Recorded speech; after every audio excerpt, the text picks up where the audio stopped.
Here is my service leadership project for the fall of 2022. Digital data walls. Data doesn't stress me. The purpose of this service leadership project was to create a digital data resource that is easily accessible for teacher use and analysis to drive instruction. The main goals were to create a digital data resource that teachers utilize when analyzing summative data from various sources to drive instruction. To input data from EOG scores, iReady, MClass, and North Carolina check-ins. To track student growth towards meeting standards, and to utilize data walls during data meetings to assist with student groupings to better provide differentiation. Data to support the service leadership project are as follows. Buckland was classified as a D school and low performing during the 2021-2022 school year. School improvement goals are focused on increasing student performance on EOG scores. There is limited amount of school-wide celebrations to celebrate student growth when students meet their goals, and data tracking is not consistent across the school. Here's the 3-year EOG data trend from Buckland. Based on this chart, you can see that Buckland has been on an overall decline the past 3 years. There is no data for the 2019-2020 school year due to COVID. Grade 3 reading scores have been on a constant decline. Grade 4 reading scores have been overall consistent but still have room for improvement. Grade 5 reading scores took a major dip but are in the process of rising again. And Grade 3 and 4 math have been on a constant decline also. Grade 5 math and science took a major dip but have made a comeback this last year. This chart shows the subgroup analysis of the EOG data from the 2021-2022 school year. CCR in the final column stands for College and Career Readiness. Based on this data, Buckland has room for significant growth across all subgroups except the AIG students, which shows that 76.7% of AIG students are college and career ready. We are struggling to reach our Black students, our students with disabilities, and our economically disadvantaged students. The Hispanic, white, 2 or more male and female subgroups are all pretty consistent but demonstrate a need for significant growth. Stakeholder and researcher language. These are statements that I received prior to beginning this service leadership project. A 4th grade teacher stated, "I think we need data, but I don't know how to look at it. I need someone who can tell me what they need me to do." A 1st grade teacher stated, "Our data meetings are pointless. We aren't doing much with them." And our interim principal, who is also our assistant superintendent, stated, "We have to look at our data to make decisions about how to group students." Here is researcher language to further support this service leadership project. Data collection and analysis can be overwhelming and time-consuming, but it is critical for meeting the learning needs of students. If data-driven instruction is new to you, start small.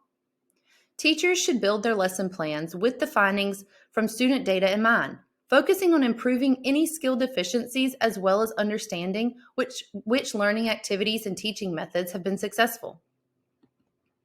Outdated expectations and structures cannot meet the learning needs of today's students. A cohesive approach to school improvement requires new ways of thinking about and structuring teachers' work. And data-driven instruction also creates a more supportive and constructive school culture. It stops placing blame on the student for a lack of comprehension and instead creates a more supportive environment where students and teachers share responsibility. As a result of this dynamic, students feel supported and encouraged to succeed.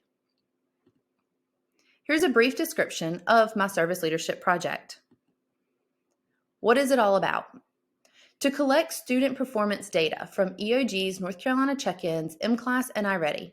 To organize collected data into Google Sheets or data walls for all teachers grades K-5. To have data meetings, departments, and with the principal to analyze data and determine the impact on student learning. For students to be rewarded through school-wide incentives for growth and meeting goals. And to have instructional support coaches and the principal to conduct walkthroughs to offer additional support when differentiating instruction. Here's an example of the data walls that I created for teacher use. These show student data from a 2nd grade class. The colors represent students who are struggling and need intense intervention in red, yellow showing that students almost have it, green represents students who are on grade level, and blue means that students are above grade level. The first is from iReady Reading. Here you can see their composite score, and following is the breakdown of how that score was obtained. You can see PA, which stands for phonemic awareness, and it shows that there are 3 students who are still kindergarten level.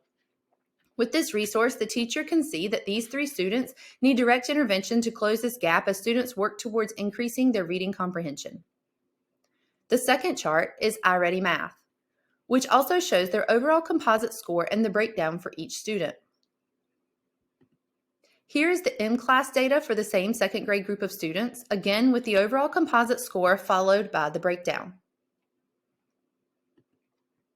Now we have a 5th grade example, which basically follows the same format but does include each child's previous year's EOG data and Lexile level. Again, the colors are to be used to help teachers analyze which students need targeted intervention in which areas in order to close gaps. Here's the final example, which is from the same 5th grade group of students. This science teacher chose to also add in her classroom data with her weather unit to further track student progress. This is exciting because it also shows teacher buy-in. The impact of the service leadership project. I collected and entered data for 238 students at Buckland Elementary. I created 7 digital data walls for K-5 teachers and exceptional children. I entered the data on Google Sheets to create data walls. The data included iReady Reading, iReady Math, and M-Class. I had detailed conversations with the new principal about her expectations for teachers to use data to drive instruction. And there was increased teacher interest in the data walls and how they can utilize them. Here's some teacher feedback. Comment number 1 was prior to the data walls being shared, but the teacher did know that it was being made.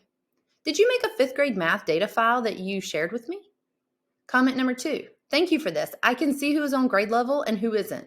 It's great that you are going to keep it updated for me too. Thank you for that. And comment number 3, this is great. Thank you for making this. Overall, I'm very pleased with how this project has gone.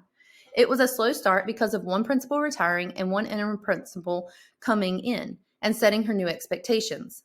I am confident that this resource will be utilized by teachers throughout the school year as they meet to discuss data, and was pleased to be asked by my principal to share part of this digital story with all of the teachers at a recent meeting, in which she further explained how she wants teachers to utilize their data daily.